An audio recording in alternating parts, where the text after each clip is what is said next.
Bueno, entonces, arranco entonces con la descripción del tema. El tema de hoy es modernización latinoamericana, el modelo exportador, el modelo exportador. Entonces, ese es el tema que vamos a desarrollar. Me pueden interrumpir, hacer preguntas o también realizar aportes. Así que, bueno, vamos a comenzar. Después voy a mostrar unas imágenes, un mapa y 3 imágenes que seleccioné para el día de hoy. Comenzamos. Como saben ustedes, las colonias hispanoamericanas que dependían de sus metrópolis, es decir, España y Portugal, se habían afirmado y se habían desarrollado durante la época colonial, es decir, desde el siglo XV en adelante, ¿no? Tanto las colonias españolas como las colonias de Portugal, en el último caso, el Brasil. Y de hecho, ya en ese periodo se habían integrado a ese primitivo mercado mundial capitalista, que era el mercado colonial, del cual ya hablamos en la clase de transiciones del feudalismo al capitalismo. Ahí se había afirmado el sistema colonial, básicamente que extraía, digamos, que extraían las colonias.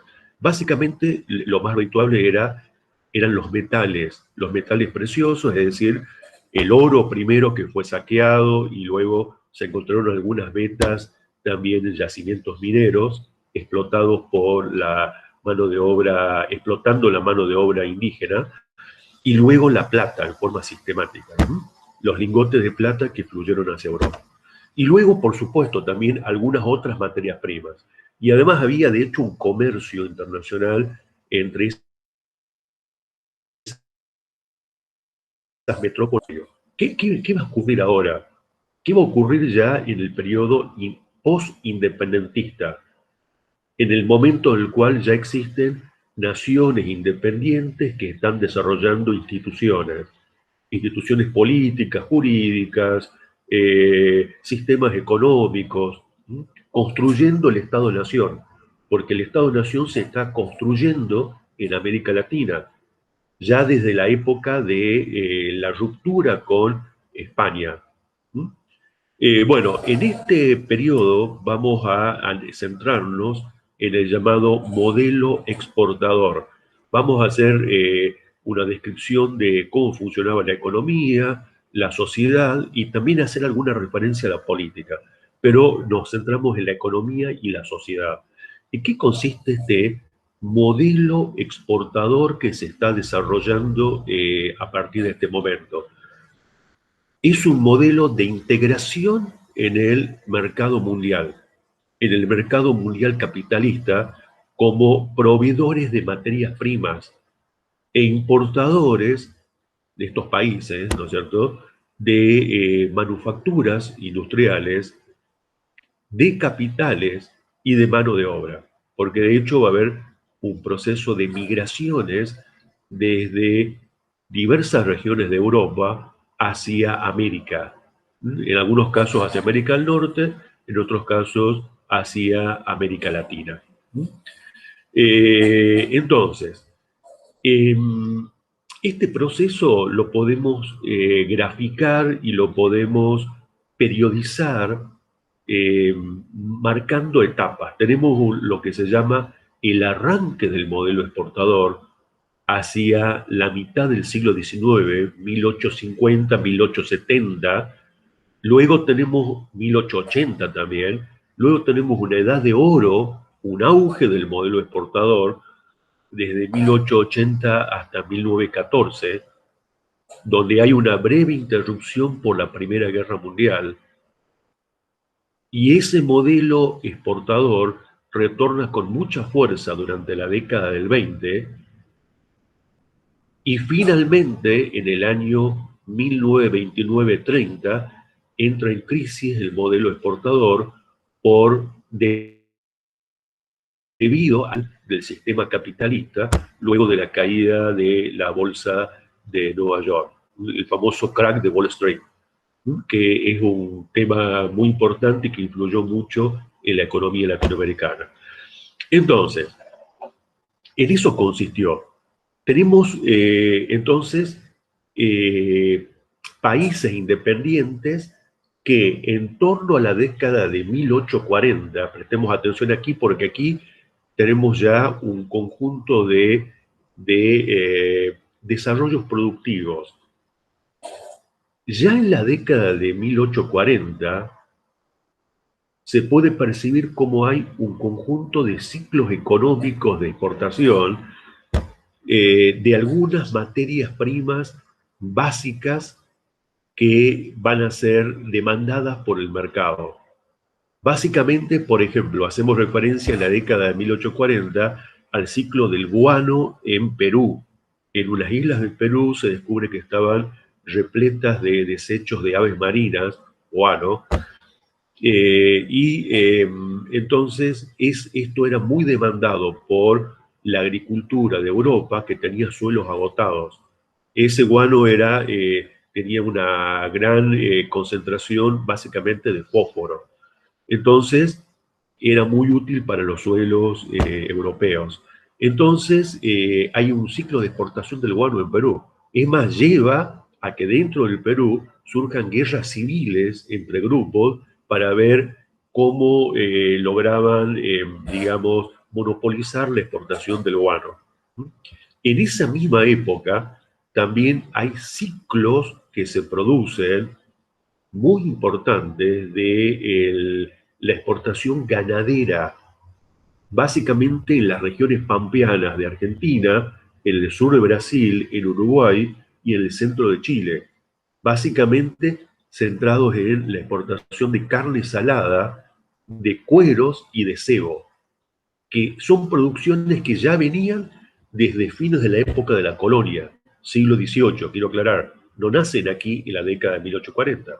Y también surge un ciclo muy importante que fue prácticamente olvidado por muchas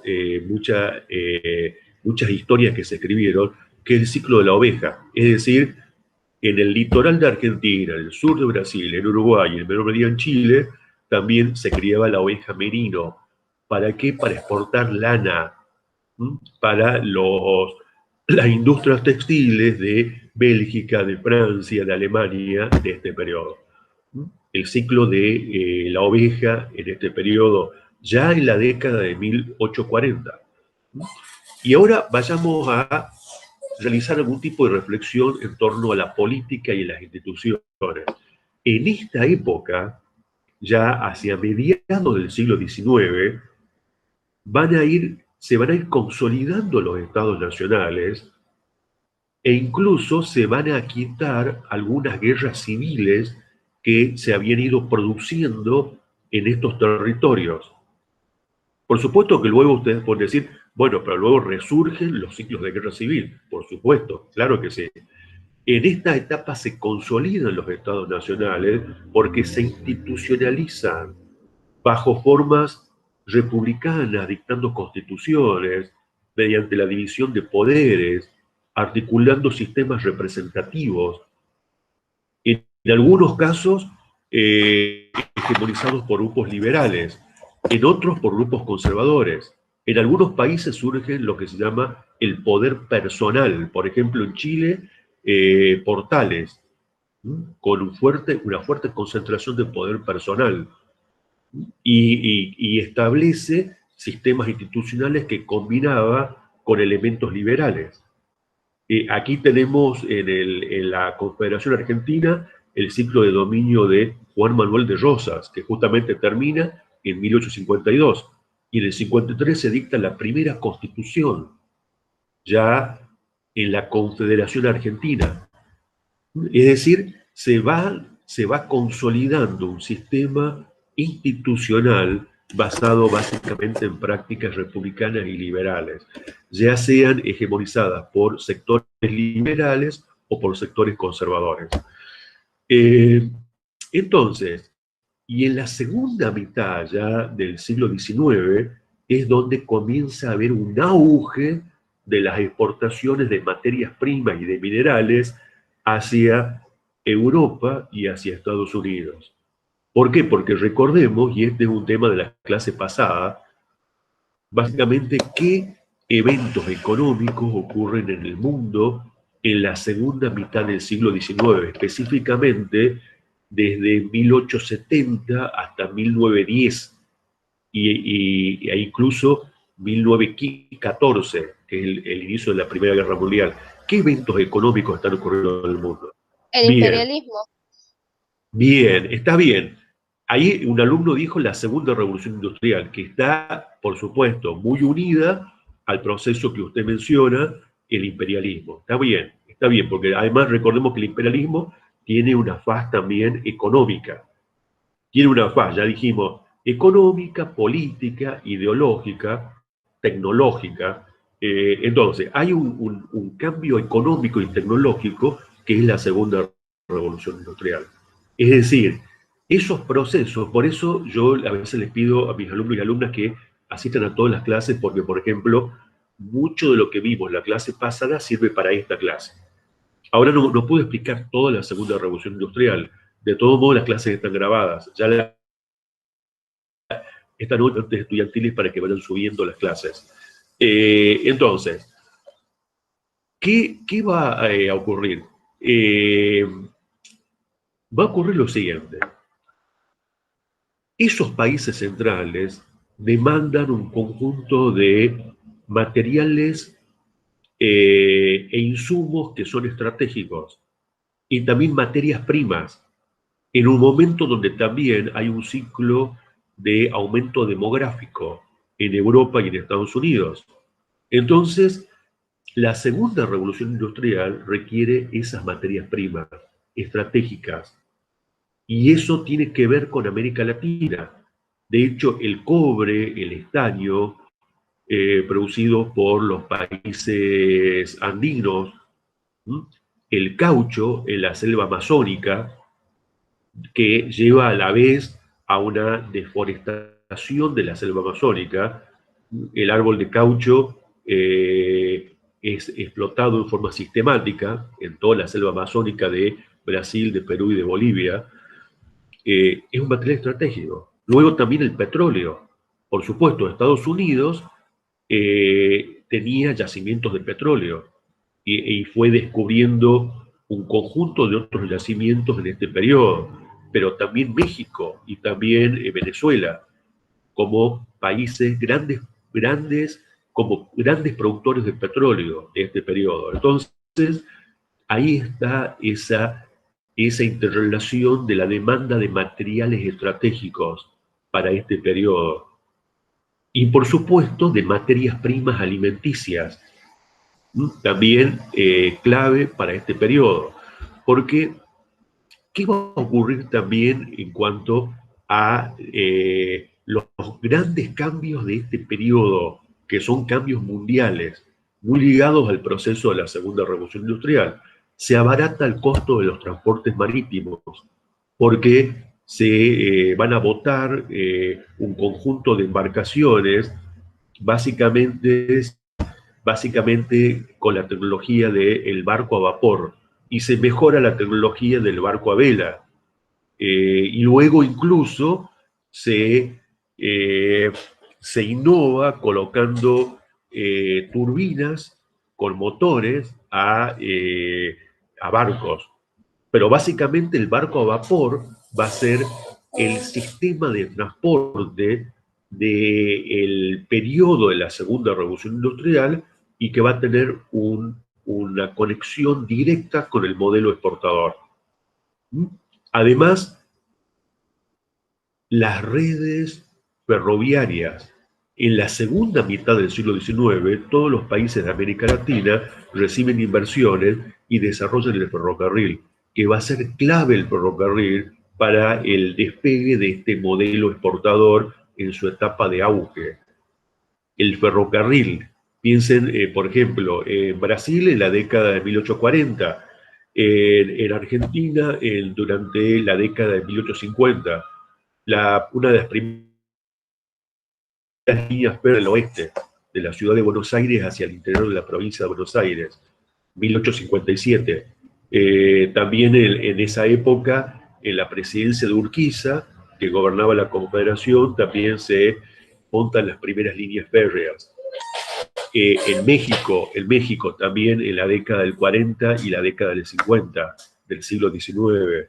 Es decir, el ferrocarril como transporte clave de carga y también de personas. Revolucionó, de hecho, la economía y también la cultura en América Latina, el ferrocarril. Las redes de telégrafo, el cable telegráfico que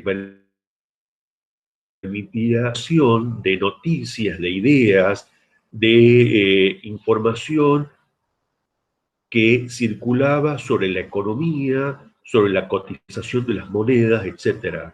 Es decir, las comunicaciones, los transportes, como precondición de este modelo exportador. En este sentido, algo también muy importante tenía que ver con la existencia de una moneda de intercambio. ¿Cuál era esa moneda de intercambio básica en este periodo y cómo estaba respaldada? Hoy es el dólar, aunque recordemos que el dólar iría en el futuro perdiendo hegemonía en las transacciones por el aumento y el volumen de exportaciones en base al yuan chino y en base a otras unidades monetarias. Pero en esa época, ¿cuál era? A fines del siglo XIX y comienzo del siglo XX. El patrón oro de Gran Bretaña. Bien, bien. La libra esterlina queda respaldada en reservas de oro. ¿Mm? Bien. Y además recordemos que los países atesoraban oro para respaldar sus propias monedas de circulación interna. Entonces el patrón oro era justamente la unidad de medida de las monedas de circulación interna, pero básicamente también de la libra esterlina, que funcionaba como moneda de intercambio y de pago también. En este caso, para el modelo exportador. ¿Qué otra condición? La existencia de capitales, es decir, había como una especie de saturación de los mercados de capitales, especialmente en la banca inglesa, también en Norteamérica, en Alemania, en Italia y en Francia, pero básicamente en Inglaterra, que como expliqué en la clase pasada, fue la potencia más dinámica del capital financiero de este periodo. Entonces, esa sobreabundancia de capitales permitía invertir en América Latina por parte de la banca inglesa, los diferentes bancos de Inglaterra, básicamente en empresas ferroviarias, pero también en compañías de flete y compañías de seguro, que eran la infraestructura básica del modelo exportador. Y en menor medida, pero este último ítem fue también importantísimo, en préstamos directos a los gobiernos. A los gobiernos de América Latina, como también le prestaron en forma directa también al gobierno norteamericano. La banca inglesa justamente hacía préstamos directamente a estados nacionales. Pero como dije antes, las grandes inversiones se daban básicamente en empresas ferroviarias, financieras, de fletes y de seguro. Y otro elemento más que va a ser clave va a ser la mano de obra. Es decir, el modelo exportador latinoamericano requirió año a año de la existencia de mano de obra. Y esa mano de obra también podía funcionar como mercado interno de consumo por la enorme masa de migratoria que llegó a América Latina. Por supuesto, esto no afectó a todas las regiones, para nada. Es decir, hubo países como Argentina que recibieron un mayor aporte migratorio, también Uruguay, el centro de Chile, el sur de Brasil, algunas regiones de Venezuela y de México también, pero digamos, la masa migratoria no llegó en forma uniforme, sino en forma heterogénea. Por lo tanto, esa existencia de mano de obra inmigratoria que fue llegando paulatinamente en la segunda mitad del siglo XIX y tiene un boom entre 1880 a 1914, y luego en la década del 20 se renueva esa masa migratoria, fue clave para este periodo. Entonces, ahí ya tenemos las precondiciones. Lo cierto es que el modelo exportador permitió la modernización latinoamericana, guiada por una élite, porque la élite gobernante en todos los países controlaba la política en las regiones, en el Estado central, y en general era propietaria de la tierra. Si no, miremos la historia argentina. ¿Mm? Es decir, la gran estancia, la gran hacienda, para el caso de México o el caso del Perú, o la gran estancia en Argentina, el latifundio como unidad productiva. La élite controlaba como propietaria esta tierra y además tenía el poder político. De modo que va a monopolizar el poder la élite, que también fue denominada la oligarquía, que además controlaba un sector del comercio, y de esta forma justamente pudo llevar adelante el modelo exportador que permitió la modernización de la economía y la sociedad, por una parte, e ir construyendo el Estado moderno. ¿Mm? ¿En qué consistió esta modernización? Que es una modernización, podemos llamarle paradójica, como también vamos a ver enseguida cuando hablemos de la tierra, que hay como una dualidad también en cuanto a la unidad productiva, que es la estancia o la hacienda, hay una cierta dualidad. Entonces, ¿en qué consistió esta modernización? Bueno, la modernización tuvo que ver justamente con un proceso de urbanización acelerado y donde las grandes urbes de América Latina van adquiriendo una estructura arquitectónica copiando modelos europeos. Si no, miremos el Art Nouveau, cómo se implantó en la ciudad de Buenos Aires a fines del siglo XIX y comienzos del siglo XX, tratando de emular bulevares franceses o incluso monumentos históricos franceses, en esa enorme concentración de riqueza que tenía la ciudad de Buenos Aires. También hubo algo de Art Nouveau también en la ciudad de San Miguel de Tucumán y en otras ciudades, estoy dando ejemplos. Entonces, la modernización de los servicios de las ciudades con alumbrado, sistemas de evacuación de las aguas, red de agua, etcétera. Es decir, estas urbes modernas. Claro, muy bien, exacto. Buenos Aires fue llamada la pequeña París. Exacto, exacto, porque recordemos además que desde el punto de vista cultural, la élite admiraba a Inglaterra y admiraba a Francia.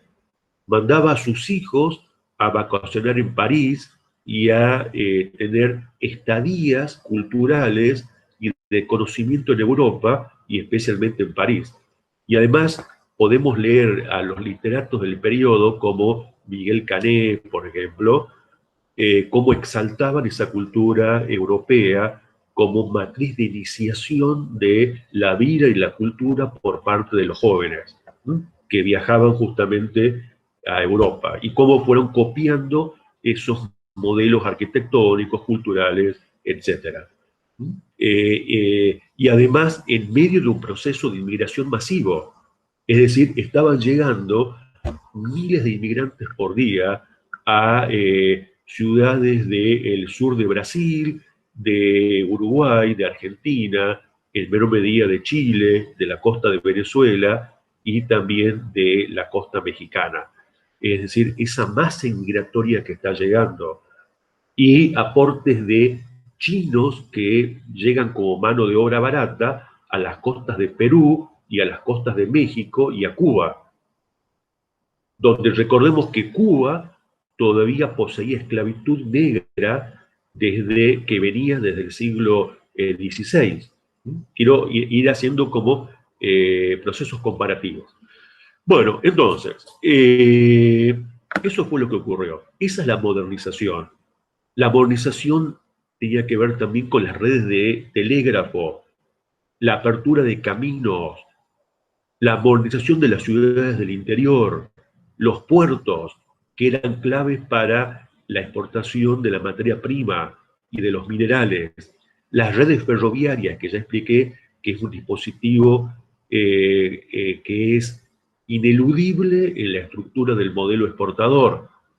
Eh, pero también tenía que ver ese proceso de modernización con el surgimiento de una burocracia, de una administración, de los servicios educativos por parte del Estado. Por ejemplo, las oficinas postales, que van a ser justamente un elemento en el cual el Estado empieza a adquirir presencia en la territorialidad de ese país. Las estaciones de tren, donde también, además de haber, digamos, empleados de la propia compañía ferroviaria, había agentes del Estado. ¿No? Y luego, cuando el Estado empieza a tomar a cargo lo que se llama el registro de las personas, que antes estaba en manos de la Iglesia, justamente uno de los procesos de la modernidad del Estado tuvo que ver con un avance del laicismo. Incluso sin romper la relación Iglesia y Estado, como ejemplo en Argentina, no se rompió la relación Iglesia-Estado, es decir, el Estado siguió siendo, el Estado siguió la Constitución protegiendo al culto católico. A pesar de eso, el Estado avanzó sobre funciones que tenía la Iglesia. Y eso produjo, obviamente, un rechazo por parte de la Iglesia. Tanto es así que el Vaticano rompió relaciones con Argentina desde el año 1884 en adelante. ¿Por qué? Porque el Estado dictó una ley en la época de Roca que establecía que la educación iba a ser obligatoria y laica. En medio de la llegada de inmigrantes, quiero aclarar. Y además tomó a cargo los registros civiles. Es decir, surge el registro civil, el registro de nacimientos, matrimonios y defunciones que antes estaba en manos de la Iglesia. Bueno, los registros civiles fue otra herramienta de modernidad del Estado. Pero insisto que era una modernización paradójica y dual y limitada, porque el proceso de modernización, ya dijimos, tecnológico, en las comunicaciones, en la función del Estado, que acabo de mencionar, terminaba beneficiando en cuanto a renta y en cuanto a poder a una élite. A eso me estoy refiriendo. La mayor parte de la población estaba sumergida. Es decir, al inicio de este proceso había como dos grandes sectores de la población. Una élite que tenía el poder político y la propiedad de la tierra y manejaba redes de comercio, y los grupos subalternos que estaban absolutamente excluidos, que eran comunidades campesinas e indígenas, eran peones, eran inmigrantes pobres que fueron llegando. Es decir, esa masa estaba excluida. Pero enseguida voy a mencionar cómo va a haber un cambio también dentro de esa estructura dualista social. Una élite arriba y grupos subalternos abajo totalmente desplazados, y la clase media minoritaria. La clase media era apenas un fragmento en algunas ciudades. Bueno, ya voy a explicar enseguida cómo hay algunos cambios en torno a esto. Bueno, básicamente decíamos, y volvemos al tema propiamente del modelo exportador. Entonces, cada país, y dentro de cada país, cada región, se fue especializando en algún tipo de producción agropecuaria o mineral. Por eso es que en la teoría liberal del periodo existía el concepto de ventajas comparativas. o el concepto de lotería de bienes y servicios. ¿Qué significaba eso? Significaba que los países que tenían ventajas comparativas, ya sea por clima, suelo, etcétera, para producir un tipo de materia prima, debía especializarse en eso. Y ese país o región debía importar desde Europa o Estados Unidos manufacturas industriales, capitales y también mano de obra si era posible. Es decir, que esa era, esa era la división internacional del trabajo, que era una teoría que ya venía de la época de Adam Smith. La idea de las ventajas comparativas tuvo mucho efecto en estos procesos, esa teoría de las ventajas comparativas. Entonces, por ejemplo, Venezuela tuvo un ciclo allá en la época colonial del cacao y la exportación de cueros. En el interior, en los llanos de Venezuela, había una gran producción vacuna, por lo tanto, a través de los puertos se exportaba cuero, cebo, carne salada, y también los criollos, recuerdan, ya venían cultivando el cacao con mano de obra esclava negra, ¿no? Ya desde la época colonial. Y eso ocurrió, fines de la época colonial. Y eso ocurrió también en la primera época de la independencia en Venezuela. El ciclo del cacao y de los productos vacunos. Luego vino el ciclo del café en Venezuela, también muy importante, y el ciclo del petróleo a partir de principios del siglo XX. En el caso de Cuba y algunas regiones del Caribe y Centroamérica, se les llamó la producción básicamente del postre y del desayuno, así se le llamaba. ¿Por qué? Porque se especializaron en la producción de azúcar en el caso de Cuba, usando esclavos. Digamos, la esclavitud se mantuvo durante gran parte del siglo XIX. Recordemos que Cuba era todavía una de las últimas colonias que tenía España en América, junto con Puerto Rico.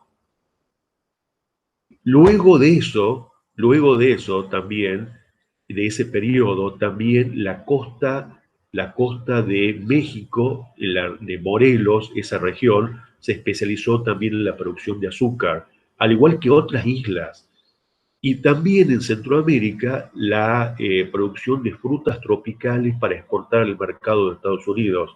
Por eso Estados Unidos, a fines del siglo XIX, una empresa como la United Fruit se escribe, van a comenzar a invertir en Centroamérica y también en Colombia, pero básicamente en Centroamérica, en Honduras,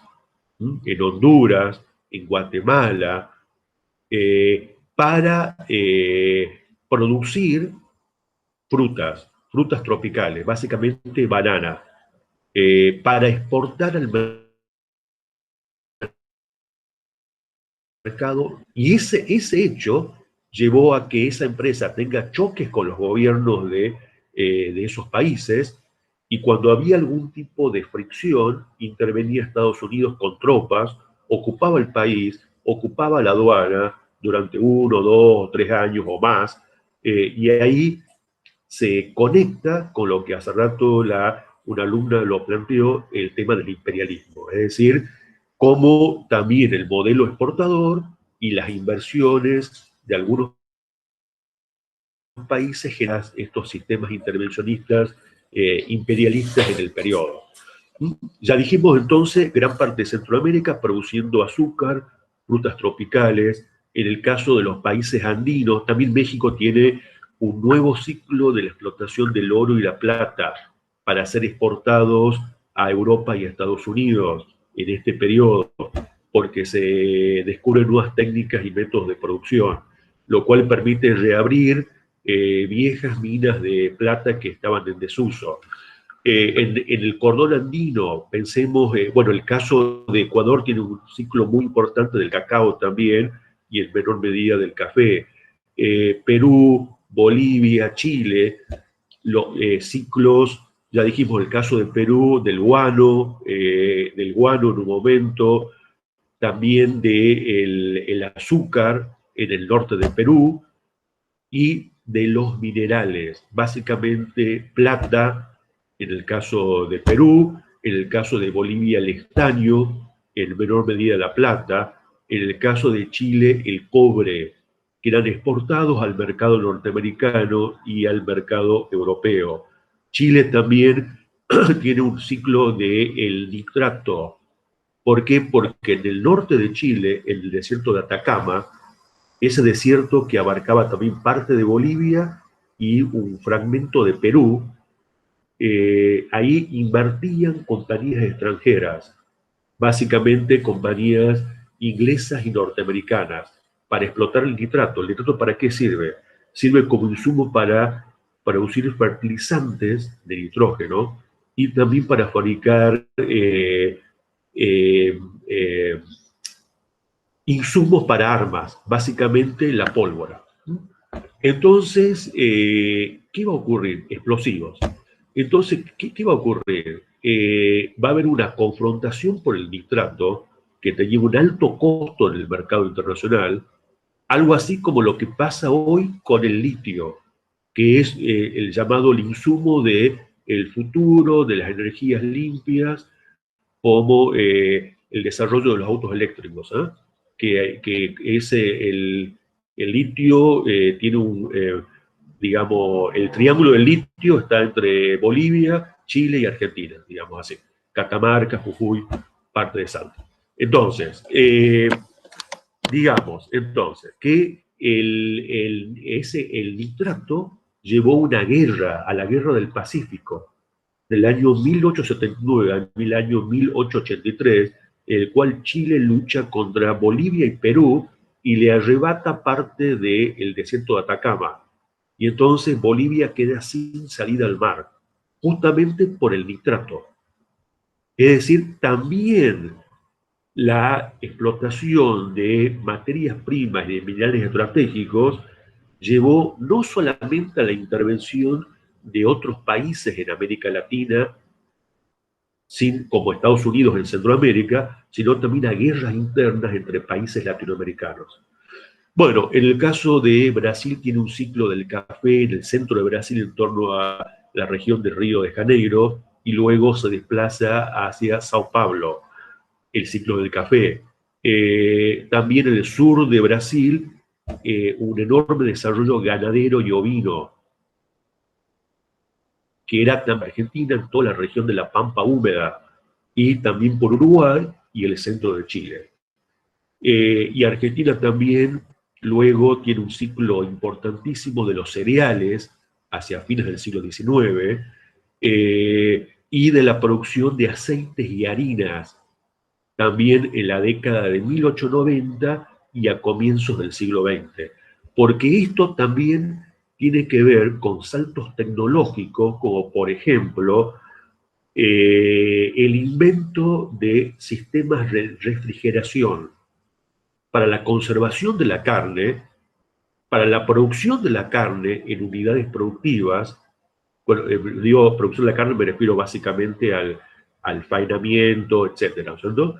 Y el transporte mediante buques frigoríficos a Europa, básicamente de carne congelada y luego del famoso chillet, se escribe chillet, que es carne enfriada. ¿Mm? Esto fue lo que ocurrió. Y además surgen complejos agroindustriales, que son básicamente, por ejemplo, el frigorífico para procesar y exportar la carne, y también para el mercado interno, el ingenio azucarero, otra unidad productiva, en Cuba, en Brasil, en una región de México como Morelos, en la costa de Perú del Norte, en las provincias del norte argentino, especialmente en Tucumán, el ingenio azucarero, entonces comunidades productivas. Y a la par de eso, los sistemas de conservación, que son los silos y las bodegas. Y esto unido a la red ferroviaria y a los puertos. Ahí tienen todo el circuito entonces. todo el circuito de el complejo agroindustrial. Quiero aclarar algo, ¿no? El azúcar producido por los ingenios de Tucumán, en menor medida de Salta y de Jujuy, uno de Santiago, eran para el mercado interno, no eran para la exportación. En cambio, el azúcar de Cuba, de la costa de México, de Brasil, eran para el mercado externo. Bueno, entonces, ¿hay alguna pregunta? ¿Se va entendiendo esto o es una descripción con demasiados datos esto que estoy diciendo? ¿Hay alguna pregunta hasta aquí? No, sí se entiende, profe. Sí se Bueno, entiende, profe. bueno, a ver entonces. Y otra aclaración que quiero hacer. El frigorífico como unidad, digamos, sistema de producción agroindustrial, básicamente cárnico en este caso, fueron inversiones que realiza básicamente Inglaterra, pero cada vez más Estados Unidos. Es decir, en Argentina, los primeros frigoríficos, fíjense, el país de las carnes, ¿eh? El país de las carnes era Argentina. Recordemos que en esta época Argentina era vista en el mundo como uno de los grandes proveedores de las mejores carnes, al igual que el centro de Estados Unidos, el sur de Brasil, Uruguay. Y en menor medida algunas regiones de Australia y Nueva Zelanda y Canadá. Pero eran regiones bastante frías las de Canadá, por eso se consideraba que los climas templados, como el de la Pampa húmeda y el litoral, era el mejor clima y el mejor ambiente para la crianza de la vaca. Entonces, para producir carne para exportación. Frigoríficos norteamericanos y también frigoríficos con capitales argentinos. Es decir, el frigorífico como unidad productiva ligada al mercado externo. Entonces, una gran descripción, abuelo de pájaro, porque esto también requiere subregiones y subregiones para ir viendo en cada país los diversos sistemas productivos que va a haber en este periodo. También tenemos que decir lo siguiente, que todo este proceso del cual estamos desarrollando en forma sintética los principales elementos del proceso, tuvieron que ver con lo que se llama el control de la tierra, la expansión de la frontera agropecuaria. Y esto se hizo a costa de quiénes? De los pueblos originarios y de las comunidades campesinas que eran mestizas o de pueblos originarios. ¿Se entiende a lo que voy, no? Es decir, esto tuvo que ocurrir. Vamos al caso de México. Vieron que nosotros generalmente no le damos mucha importancia a la historia es decir, nos centramos muchas veces en el conocimiento de la historia argentina y a veces hacer una historia comparativa en América Latina por ahí resulta tedioso o no está incluido en muchos programas de estudio. Bueno, México tenía, de hecho, ya unidades productivas que venían de fines de la época colonial y los primeros años del siglo XIX, las primeras décadas del siglo XIX, que eran las grandes haciendas, grandes latifundios que poseían los españoles y criollos luego. Y luego una unidad productiva menor que era el rancho. Y esto se desarrollaba mucho en el centro de México, básicamente, porque en el sur de México también había comunidades campesinas que poseían una fuerte tradición indígena, maya, de la tierra comunitaria. Bueno, básicamente Yucatán. Pero nos centremos ahí. ¿Qué tuvo que ocurrir en México para que se afiance el sistema comercial agroindustrial exportador Y se consolida el concepto de propiedad privada. Bueno, un conjunto de leyes, un conjunto de normas que permitieron esto. Por supuesto que también el desarrollo del ferrocarril, eso sin duda. Recordemos que en México había una lucha entre liberales y conservadores. Durante muchos años estos partidos pugnaron por el poder en medio de guerras civiles, etc. Bueno, en el año 1857 se dicta una constitución liberal y en esa constitución se implanta una ley del Congreso llamada la Ley Lerdo. El Lerdo era por un diputado liberal, ese era el apellido. ¿Qué decía la Ley Lerdo? Decía que se iba a consolidar, el Estado iba a darle estatus jurídico a la propiedad privada indivisible y que la tierra corporativa debía ser vendida a individuos privados. El concepto de tierra comunal, de ejido comunal, debía desaparecer para que la tierra sea sujeta a un instrumento jurídico que iba a ser denominado la propiedad privada. ¿Y esto contra qué chocaba? Chocaba contra una larga tradición de la historia de México. Esto lo pueden ver, si a alguien le interesa, en el tomo 1 de Historia de la Revolución Mexicana de François Guerra. De ahí lo estamos tomando. Entonces, son 2 tomos. Entonces, ahí, digamos, había una larga tradición en México donde la iglesia poseía tierra comunal y donde las comunidades indígenas también poseían tierra comunal, es decir, tierra que era de toda la comunidad. La iglesia, ¿por qué la poseía? ¿Por qué la iglesia poseía tierra comunal? Porque había también una larga tradición en el catolicismo, que también existe en toda América Latina, esa larga tradición, fue desapareciendo con los años, que se llama la costumbre de las manos muertas. ¿Qué era esto? Personas digamos, fallecían y dejaban un testamento donde le legaban todos sus bienes a la iglesia, entre ellos gran cantidad de tierra. Entonces la iglesia fue concentrando toda esa tierra que era tierra comunal de la iglesia. No era tierra en propiedad privada para la explotación, aunque parte de esa tierra era explotada por la propia iglesia. Bueno, y también la tierra comunitaria de las comunidades indígenas. Bueno, esto se comenzó a desarmar con una gran resistencia por parte de las comunidades.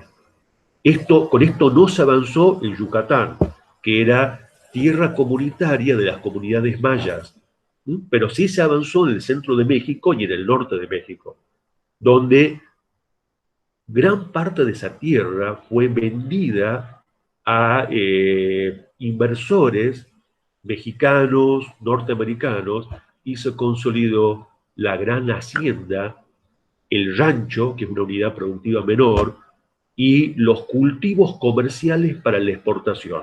Bueno, esto ocurrió en el caso de México. En el caso de Argentina, ¿cómo fue el proceso de obtención y de ampliación de la frontera agropecuaria? ¿Quién puede explicarlo?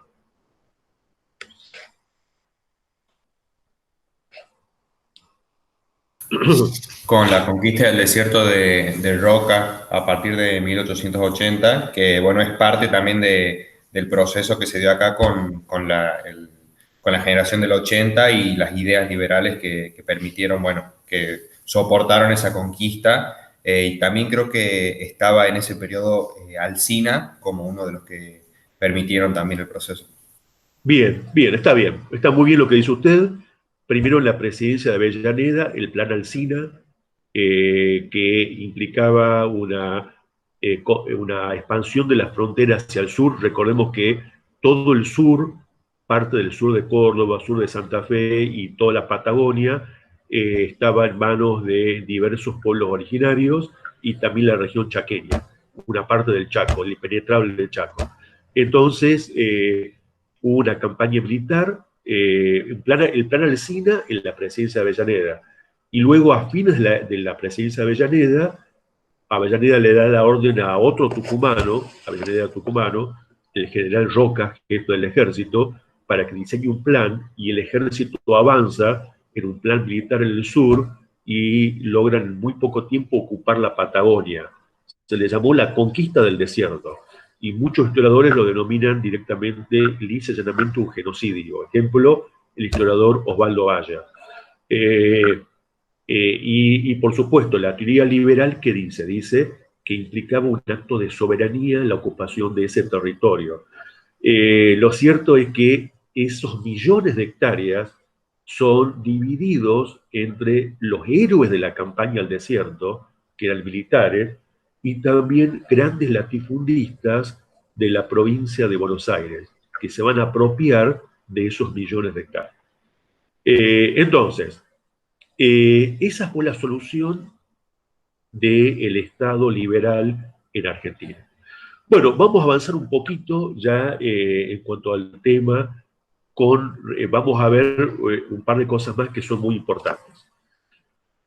Bueno, en primer lugar, algo que había prometido hace rato y lo voy a desarrollar ahora, que tiene que ver con esto que yo les decía, de esta dualidad del sistema de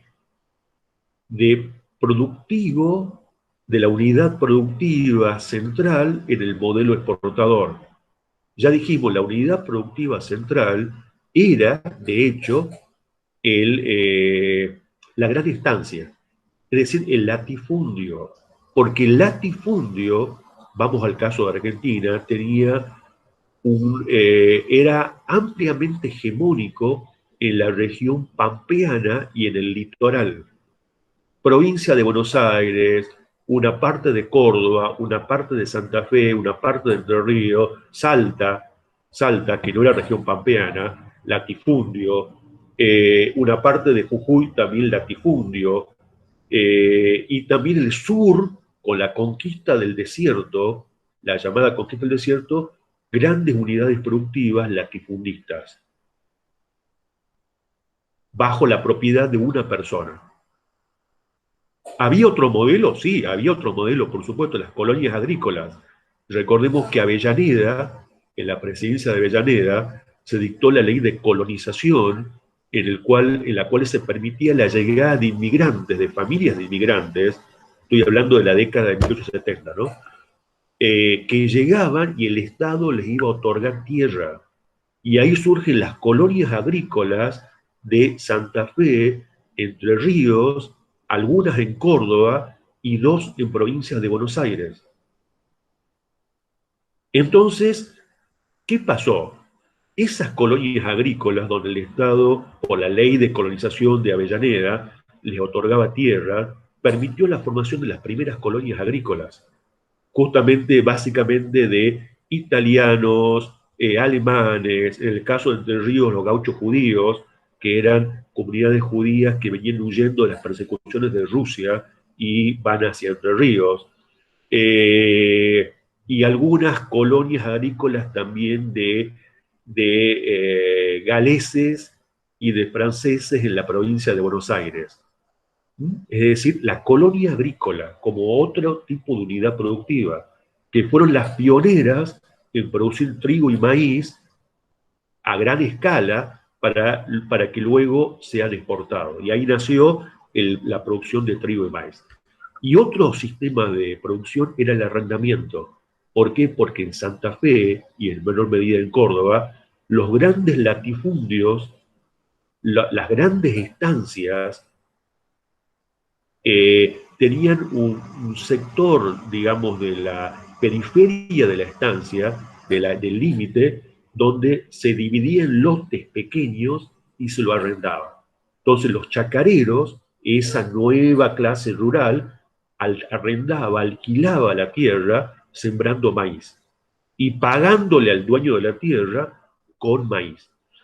Bueno, pero el modelo dominante del modelo exportador era el latifundio. Y a esto quiero llegar. Era en Argentina, también lo era en el centro del Perú con la estancia, y en el centro norte de México, perdón, con la hacienda, disculpen, y en el centro norte de México con la hacienda. Entonces, entonces, el, el, ¿a qué punto quería ir? Quería ir al siguiente, que en este modelo productivo que es la estancia y la hacienda, se da esa dualidad de la cual yo les quería hablar, que hay una modernización limitada. ¿Por qué? Porque por una parte esa unidad productiva produce carne, cereales para la exportación, enviando los productos por medio del ferrocarril a los frigoríficos, a los puertos, a los barcos y de ahí a Europa. ¿No? Pero por otra parte, el sistema de contratación de la mano de obra mezclaba elementos arcaicos y elementos modernos capitalistas. Algunos autores llegan a hablar de cómo todavía había relaciones, algunos autores marxistas, ¿no? Hablan de relaciones de producción feudal en el campo en el siglo XIX y comienzo del siglo XX en América Latina. Le llaman el feudalismo latinoamericano. Por supuesto que es un término muy polémico porque desde el punto de vista técnico el feudalismo solamente se produjo en Europa Occidental durante un periodo de la historia y en Japón. Lo cierto es que lo que sí había sistemas de explotación de la mano de obra arcaicos, les llama precapitalistas, y también sistemas que venían de una especie de, digamos, de formas de contratación de la mano de obra, incluso que estaban muy cercanas, incluso en algunos casos, a formas incluso de esclavización de la mano de obra. Y esto voy a ir concretamente a lo que quiero plantear. Voy a dar 2 o 3 ejemplos.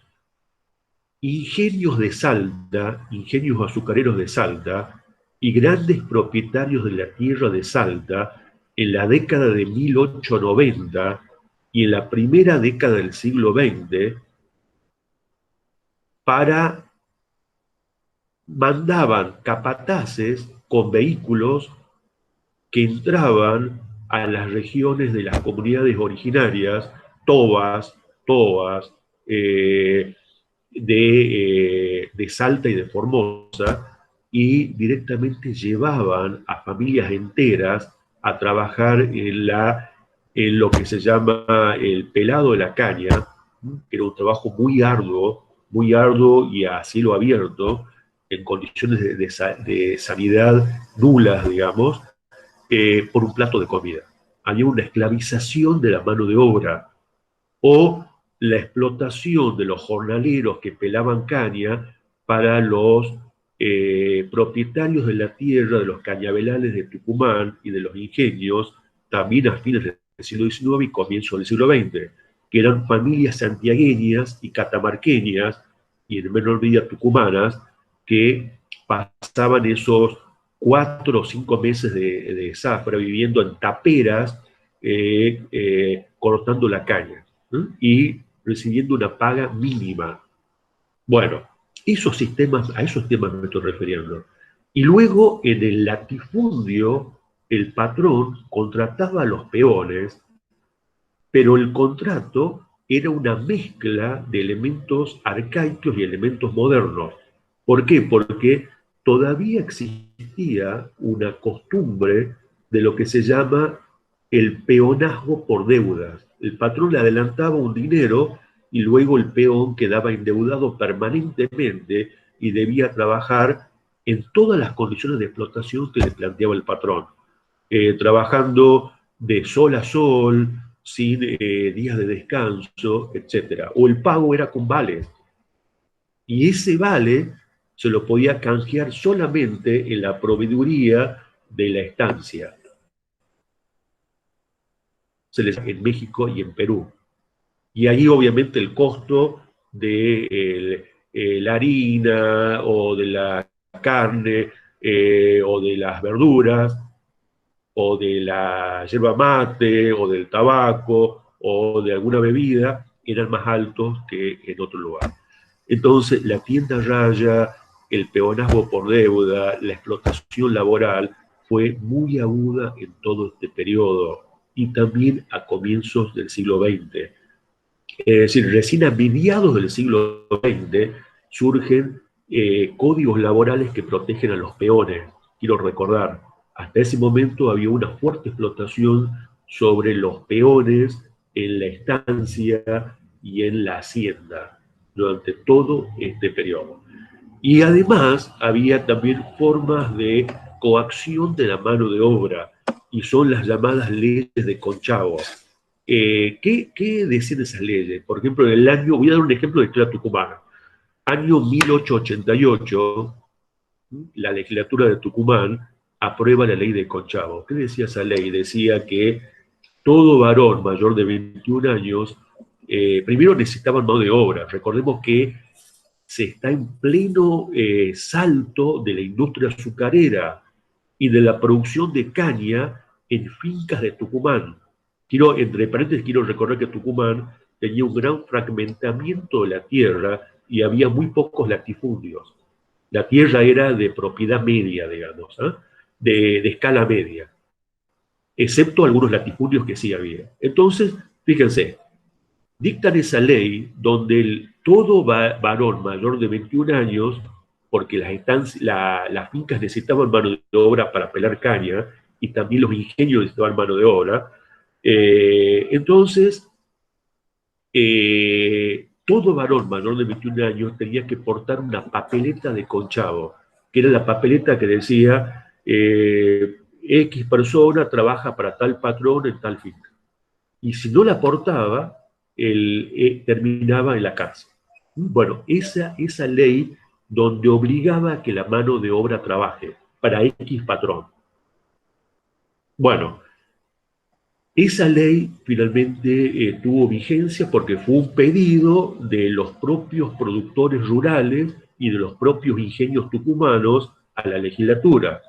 Luego, en el año 1896, se deroga la ley, porque había reclamos de unos patrones que decían que otros patrones le quitaban a sus peones conchavados, todo eso. Bueno, se deroga, pero siguieron existiendo sistemas coactivos sobre la mano de obra. Esa ley siguió en vigencia en Jujuy hasta la década del 10, 1915, y en Salta siguió en vigencia hasta la década del 20, esa ley de Conchavo. Es decir, leyes similares que dictaron esas legislaturas en ese periodo. Bueno, entonces ahí podemos ver esa mezcla entre lo arcaico y lo moderno en los sistemas de explotación laboral de este periodo.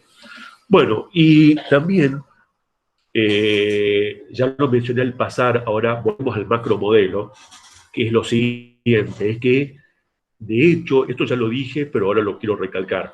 El modelo consistía en la exportación de materias primas y minerales a Europa y Estados Unidos, y en la importación de ¿qué? De manufacturas industriales.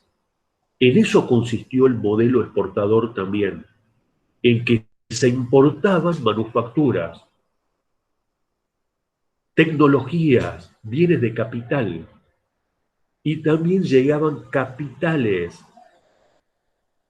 Esos capitales, como ya dije, en el caso de Inglaterra, era la principal potencia exportadora de capitales hacia América Latina, se invertían en empresas ferroviarias inglesas y de transportes también inglesas. Ejemplo, en la ciudad de Buenos Aires, la red de tranvías que luego surge, inglés también,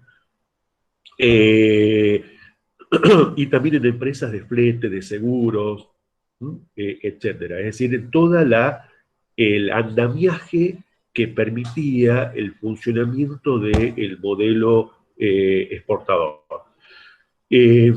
Luego también, ya dijimos, fines del siglo XIX, comienzo del siglo XX, comienza la inversión norteamericana, también en complejos agroindustriales, en tierra para producir fruta tropical, en menor medida de empresas ferroviarias, compitiendo con los capitales ingleses, que sin embargo siguieron siendo dominantes. Y fíjense también cómo este avance de la exportación, de la inversión norteamericana, generó también una literatura de identidad latinoamericana. ¿Por qué? Porque, de hecho, hay una literatura y textos que plantean la idea de buscar el ser nacional, un discurso entre nacionalista, buscando la identidad latinoamericana, rechazando a la cultura anglosajona y especialmente norteamericana. Ejemplo, el uruguayo Rodó, con su libro Ariel, a comienzos del siglo XX. Ahí tenemos un texto justamente que plantea esto. También hay un anti-norteamericanismo en algunos escritores de la generación del 80, ejemplo Miguel Canet, que tenía una predilección por la influencia francesa. Voy a dar un ejemplo. Y así, es decir, esa literatura de búsqueda de la identidad. Eh, Entonces, ese es el modelo y eso permitió que muchos países de América Latina tengan un salto hacia adelante en sus economías.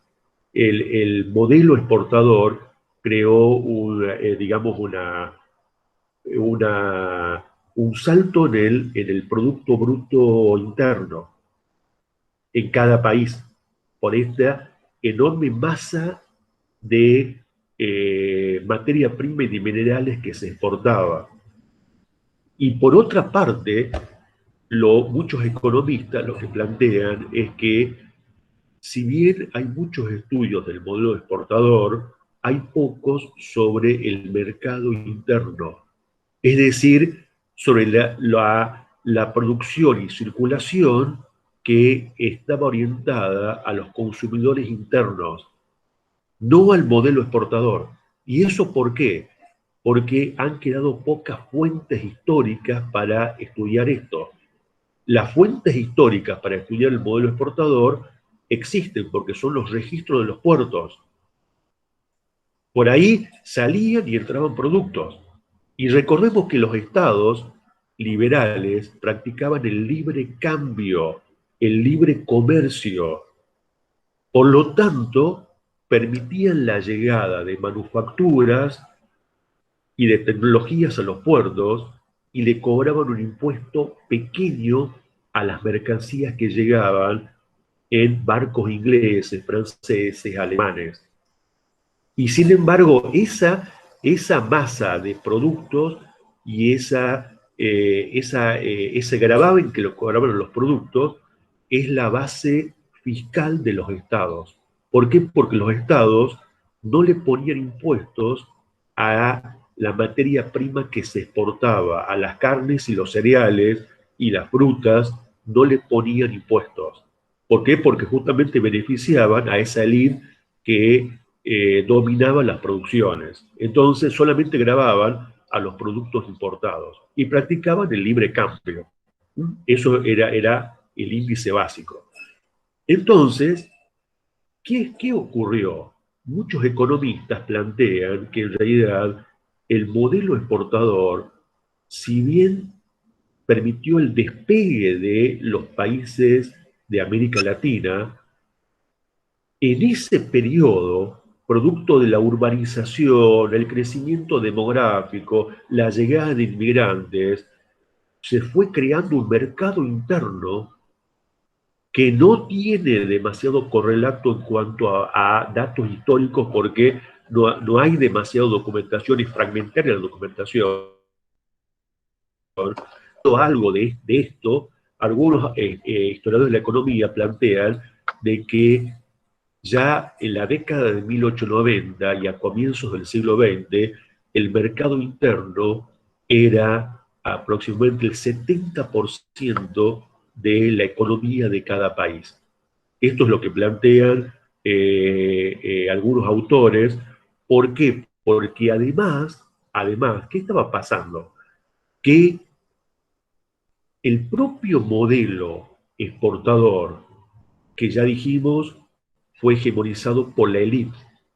y que permitió la modernización de las comunicaciones, la economía de este periodo, indirectamente, no porque se lo haya propuesto, sino indirectamente favoreció la creación de un mercado interno y de producciones dedicadas al mercado interno. Ejemplo, calzado, ejemplo, textiles, algunos textiles, ejemplo, alimentos, ejemplo, el azúcar de los ingenios de Tucumán, de Salta y de Jujuy, no iban a los barcos para ser exportados, iban a los grandes centros urbanos de Buenos Aires, de Santa Fe, de Córdoba y del resto del país. Ahí iba el azúcar, básicamente, de los ingenios tucumanos, de Salta y de Jujuy. Entonces, se fue creando un mercado interno de consumo que incentivó algunas producciones artesanales y o industriales y o de complejos agroindustriales. También el vino de Cuyo iba al mercado interno, ¿no? Las bodegas de Cuyo. Entonces, ese mercado interno también tuvo mucho peso. Y ahora me voy a referir a una cuestión social. ¿Se acuerdan que dijimos que al principio del modelo exportador había como dos grandes grupos sociales, la elite arriba y los grupos subalternos abajo? Bueno, el mismo modelo exportador indirectamente contribuyó a lo que se llama la complejidad social y el despegue de la clase media. ¿Qué significa esto? Que el propio proceso de modernización derivado del modelo exportador y el propio proceso de formación del Estado moderno, creando los servicios de oficinas públicas, de servicios educativos por medio de escuelas, etcétera, fue creando, aumentando el segmento de la clase media, que al principio del modelo era minoritaria, pero ahora hay empleados de comercio, hay maestros y maestras, hay empleados de oficinas postales, empleados y empleadas de oficinas de registro civil. ¿Se entiende? Y entonces eso permitió el despegue de la clase media que fue teniendo reclamos políticos y reclamos también para modificar el modelo político de este periodo. Recordemos que, por ejemplo, la generación del 80 en Argentina gobernó desde 1880 con Roca hasta 1916. Y en todo ese periodo hubo fraude electoral. No había democracia, había un sistema representativo, votaban los varones mayores de 21 años, pero había diversos mecanismos de fraude y de manipulación del voto. Y había un fuerte reclamo de sectores medios para obtener la democracia masculina, aunque ya en ese periodo algunas dirigentes socialistas planteaban también la democracia femenina, es decir, el derecho a voto por parte de las mujeres. Lo cierto es que recién con el radicalismo se logra implantar la democracia masculina en Argentina, con Irigoyen en 1916, partido que venía luchando y reclamando por esto desde fines del siglo XIX, y luego la democracia femenina en la época de Eva Perón, 1947. En el caso de México, fíjense, el Partido Liberal, que hegemonizaba el poder con Porfirio Díaz gobernó desde 1876 a 1880. Luego hubo un intervalo donde gobernó otro político del Partido Liberal y luego volvió Porfirio Díaz en reelecciones sucesivas desde 1884 hasta 1911. Fíjense, también con fraude electoral. Pero en ese periodo, en todo el porfiriato, encabezado, reitero, por el Partido Liberal de Porfirio Díaz, con una fuerte concentración del poder en su persona, insisto nuevamente con fraude electoral, México dio un salto en la modernización. ¿Por qué? Porque se consolidó el modelo de la gran hacienda y de los ranchos. Los campesinos pobres fueron perdiendo su tierra y teniendo que ir a trabajar como peones en las haciendas de los ranchos, las comunidades indígenas van perdiendo su tierra, surgen cultivos comerciales para ser exportados a Europa y Estados Unidos. Hay una fuerte inversión en ferrocarriles y red ferroviaria con inversiones norteamericanas. Despega la producción de petróleo también en México y también invierten las llamadas maquilas, es decir, compañías industriales norteamericanas que invierten en México porque el costo de la mano de obra era bajísimo en México comparado con Estados Unidos. Y ese proceso, que todo esto que estoy explicando, es un caldo de cultivo ¿para qué? Para la eclosión de la Revolución Mexicana a partir de 1910.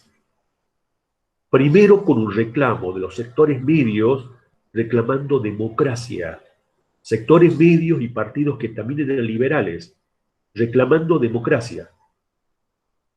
Y ahí es cuando se produce la revolución y es elegido en el primer periodo Francisco Madero, que era un estanciero pero altruista y que tenía una serie de proyectos sociales, etcétera, pero inmediatamente cuando asume Madero como primer presidente constitucional con voto democrático, surgen las revoluciones campesinas en México, encabezada primero por Zapata, Emiliano Zapata, un dirigente campesino, y luego por Pancho Villa, justamente reclamando la tierra de la cual había sido despojada el campesinado y además reclamando por la dignificación del campesinado mexicano.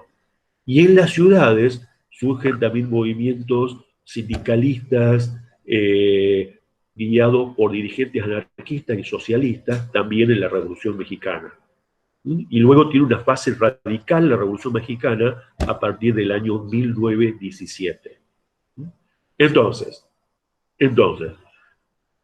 ahí tenemos entonces el proceso de la Revolución Mexicana a partir del año 1910. Bueno, y para terminar ahora, como abuelo de pájaro, como gran, ahora voy a tener una mirada de largo plazo en el modelo. Es decir, hasta acá hemos descrito el modelo exportador, sus variables, sus características, las unidades productivas, y descrito muy brevemente los reclamos democráticos de la clase media contra la élite, en el caso de Argentina, reclamando la democracia masculina, que el voto sea respetado y no sea un fraude electoral.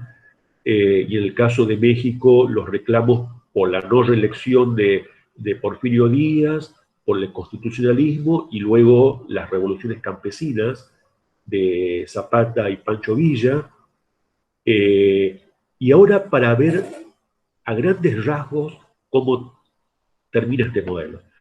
Ya dijimos, el modelo tiene un auge desde 1880 a 1914, el modelo exportador. Hay una breve crisis por la Primera Guerra Mundial. Recordemos que la Primera Guerra Mundial, si bien permitió el tráfico por medio del Atlántico, en muchas etapas estuvo cortado por la guerra submarina de Alemania, el imperio alemán en este caso, sobre los barcos que cruzaban el Atlántico llevando alimentos o pertrechos a Inglaterra o también a Francia. Entonces, hay una leve crisis del modelo y el modelo vuelve con mucha fuerza en la década del 20. Pero ya en la década del 20, el modelo exportador latinoamericano se combina en muchos países con un desarrollo de industrias. Esas industrias son producto de la inversión de capitales norteamericanos o capitales locales en diversas ramas, ejemplo, en textiles, en alimentos, en pequeñas máquinas, de la industria farmacéutica, bueno, etcétera, ¿no es cierto? Pero ¿qué pasa con ese modelo exportador? Que ya dijimos que en algunos países, ya en la década del 20, hay en el mercado interno también una producciones industriales. Ya no, esos países no dependen totalmente de la importación de manufacturas. Ya están produciendo a menor escala manufacturas. Se importa un menor componente de manufacturas por el desarrollo de esas industrias de consumo. Ejemplo, Argentina, Brasil, Perú, en menor medida Chile, Uruguay, México, por supuesto. Pero ¿qué va a pasar? ¿Qué va a pasar? En el año 30, el modelo exportador entra en un colapso por la crisis, justamente el quiebre de la bolsa de Nueva York, año 29, lleva a la peor crisis del capitalismo del periodo, comienza en Estados Unidos y luego impacta en muchos países capitalistas del mundo, con cierre de fábricas, quiebra de bancos, desocupación, etcétera. Y entonces los países centrales cae el precio de las materias primas, cae el precio abruptamente, es un proceso de deflación y además muchos países colocan barreras proteccionistas. Entonces, todos los países exportadores del mundo, América Latina, Japón que exportaba arroz, por ejemplo, también, entran en crisis. Las oligarquías, las élites que dominaban esos países también entran en crisis. Y entonces, en estos periodos, ya en la década del 30, surgen dos procesos que son concomitantes. Por una parte, la industria por sustitución de importaciones. Es decir, como entra en crisis el modelo exportador, también cae abruptamente la importación de manufacturas, porque ya la balanza de pagos no podía equilibrar la exportación con la importación. Entonces, empiezan a desarrollarse industrias justamente en la década del 30 y comienzos de la década del 40, ya industrias de consumo ya afianzadas en diversas ramas, textiles, metalurgia, incluso automóviles en América Latina, productos de farmacia, etcétera, en este periodo. Década del 30 y década del 40. Se llama proceso de ISI, industrialización por sustitución de importaciones. ¿De dónde vienen los capitales? Bueno, son capitales nativos, es decir, de capitalistas mexicanos, peruanos, brasileños, argentinos que invierten en cada país, y también capitales norteamericanos en muchos casos.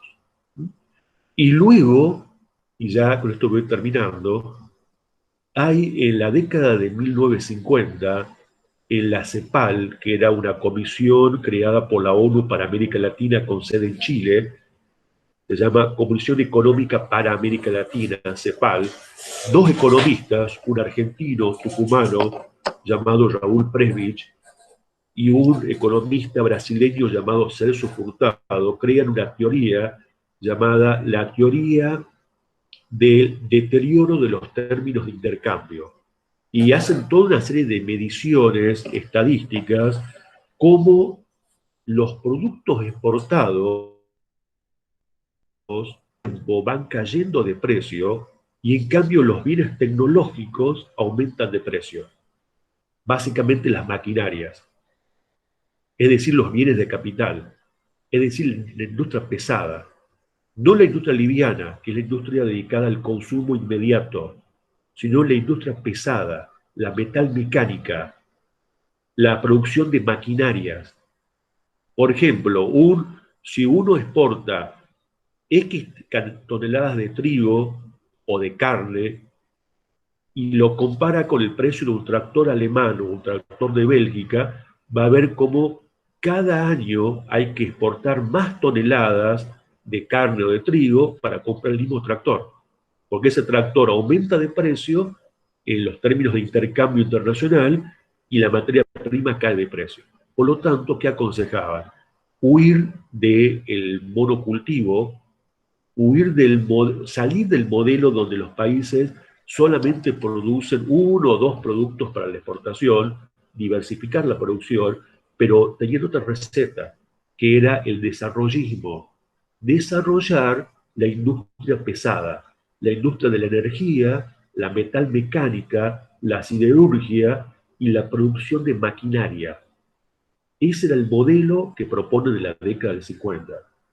Y en esa misma época, la izquierda latinoamericana creó la teoría de la dependencia, que justamente planteaba, por medio de políticos, militantes, economistas, de que había una dependencia cuando un país poderoso de Europa o Estados Unidos invertía en América Latina, porque a la larga ese país terminaba en el subdesarrollo porque se dedicaba a exportar una materia prima y a recibir una inversión de bienes de capital o de alta tecnología en esa región. Por lo tanto, había que cortar con la dependencia y crear un modelo autárquico, un modelo nacionalista que cree bajo su dominio sectores energéticos, tenga bajo su dominio sectores energéticos,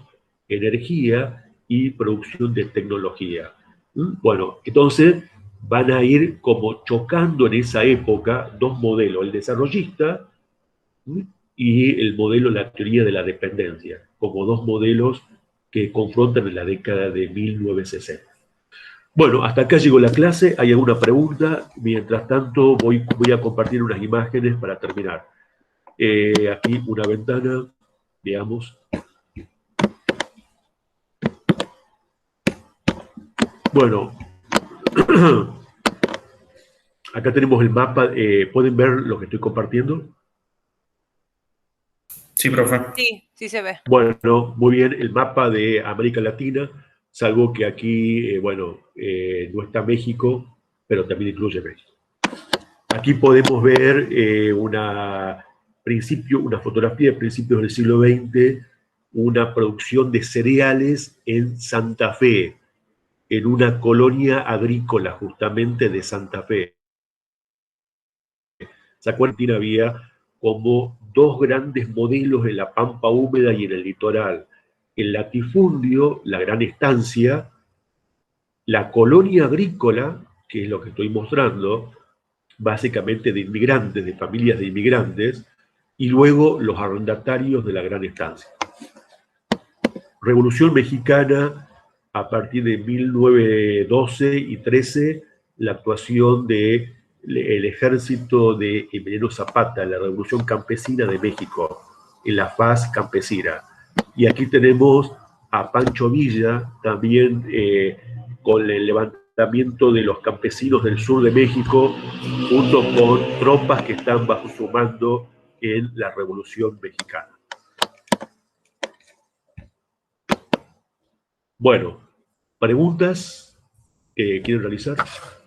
¿Alguna pregunta, algún aporte?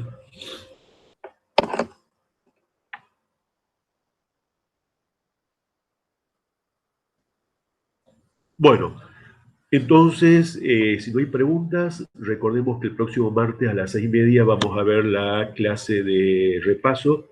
Traigan preguntas para que ya hagamos por supuesto, el jueves doy mi clase de consulta, normalmente a las 11:30 de la mañana, este jueves. Así que si hay alguien que quiera hacer alguna pregunta o ir preparando ya preguntas para los temas del parcial, lo pueden hacer también el día jueves, y el día martes tenemos la clase de repaso para el parcial. Bueno, si no hay nada más, ¿hay alguien que quiera decir algo? Si no, ya vamos cerrando. Son 20:06. Bueno, entonces, el jueves tenemos clase de consulta y el próximo martes vamos a dar la clase